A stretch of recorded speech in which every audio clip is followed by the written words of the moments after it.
हाय सांग माने मोर mini blog को आपण मानक स्वागत करुच्ची। आज मु आशा कर तुम मैंने सब भलरे थी।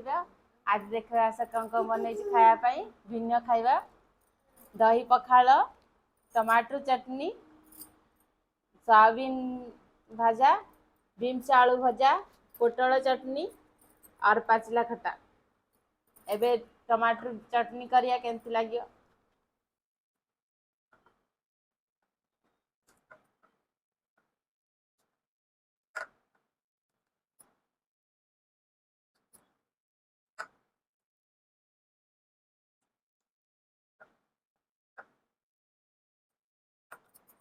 एबे खाଇବା स्टार्ट करिया।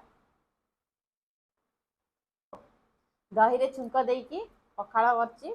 पखाल रे पूरा मस्त लागियो खाइबाटा। आज देखिया केमती लागुची खाइकी।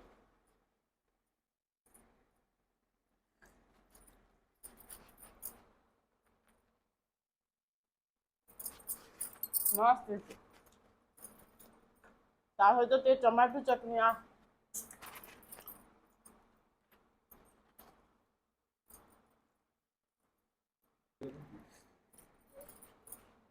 आ सहित भी टेस्ट करिया सोयाबीन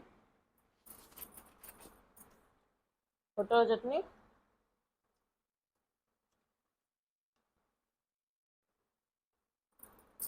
मस्त है। आपण मैंने भी घरे बनातु आ खातु। केमती लगुच कमेंट माध्यम कहे। Thank you.